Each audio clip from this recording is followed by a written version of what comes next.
Hurricane Ian is bulking up again and bearing down on Florida's west coast. The storm lost some punch over western Cuba today and then began regaining strength. It could bring 130-mile-an-hour winds, 18 inches of rain, and a 12-foot ocean surge to Florida later tomorrow. William Brangham begins our coverage. Along Florida's Gulf Coast today, they're preparing for the worst, bracing for what forecasters say could be a potentially historic catastrophe. We're at least 100 meters from the beach. We're trying to take precautions for damages, but they're unavoidable, especially when a hurricane unleashes the force that it does. Across the state, shelves were emptied of water and needed supplies, while long lines grew to fill sandbags for a last line of defense. Those who aren't hunkering down took to the roads. Today, more than 2.5 million Floridians are under some kind of evacuation order. It is going to kick up a lot of water as it comes in. From Sarasota, Governor Ron DeSantis said it was not too late to act. And you don't need to evacuate to another state. You don't need to evacuate hundreds of miles away. The key is to get to high ground and be in a safe structure. And at the White House, President Biden urged Americans to follow official guidance. The citizens in the potential impact area should obey the instructions of local officials, evacuate when ordered, and be prepared for the storm when it comes. Earlier today, Ian ripped through western Cuba with fierce rain and strong winds, striking the tobacco-growing province of Pinar del Rio.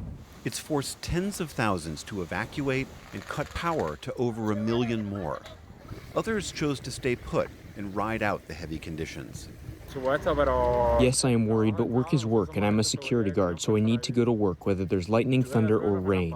After passing Cuba, Ian is expected to intensify into a larger, more powerful storm as it feeds on the warm waters of the Gulf of Mexico. Because of global climate change, sea levels are higher and, in some places, warmer, both of which can add additional fuel to storms. Forecasters warn the coast from Fort Myers to the Tampa Bay region are most at risk of life-threatening storm surge. Tampa, which is home to more than 3 million people, is particularly exposed. Much of it sits on low-lying ground and has seen rapid development along the coast in recent years, a combination which makes it one of the most storm-vulnerable cities on Earth. Tonight, with their homes boarded, many residents can do little but wait and hope. For the PBS NewsHour, I'm William Brangham. The approach of Ian prompted rescheduling of various sporting events, and the January 6th committee in Congress cited the storm as it canceled tomorrow's planned hearing in Washington. Now, for the latest on the hurricane's projected path and the risks ahead, I'm joined by Jamie Rome. He's the acting director of the National Hurricane Center.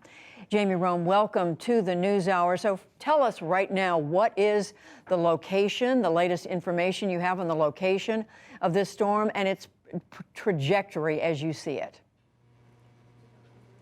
Yeah, as of 5 o'clock, Ian is located about 230 miles south of Sarasota, so it's really starting to close in on Florida. Movement is off to the north at 10 miles per hour, but it's going to start to slow down as it approaches and moves over the state. It is a Category 3 hurricane on the Saffir-Simpson scale. That's maximum sustained winds of 120 miles per hour.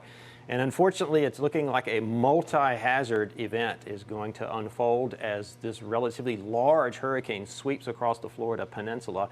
We're going to have heavy rains and flooding inland, really significant and potentially life-threatening storm surge down around the southwestern coast of Florida. So this is south of Tampa, down around Fort Myers, Port Charlotte area. A band of heavy rain developing along the I-4 corridor, and then not to be left out is the damaging wind as the core of the hurricane moves inland and across the state.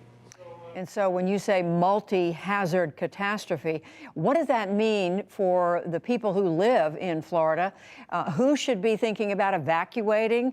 How far inland? And who should just basically be hunkering down? It's actually a very good question. Thank you for asking it. We evacuate in this country because of storm surge. So if you're in a storm surge evacuation zone or hurricane evacuation zone and you've been ordered to evacuate, then you must do so. If you're not in a hurricane evacuation zone, then you should probably stay put unless you're not in a well-built home. So if you're in a mobile home or RV or something like that, that's different. But if you're in a well-built home and you're not within the evacuation order, you should probably hunker down and stay put. And so is that message getting out to the people who need to hear it?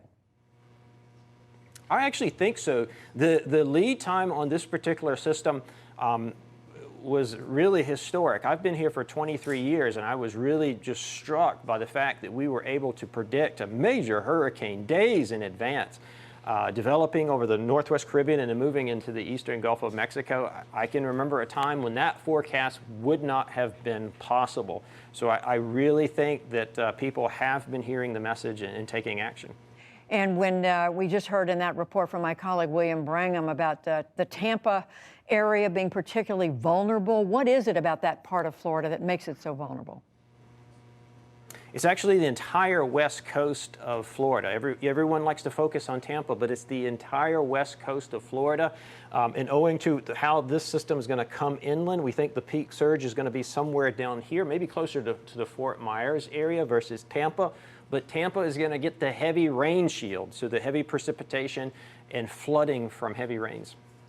Well, we are going to be watching it very closely, and I know you certainly are too. Jamie Rome, we thank you very much. Thank you.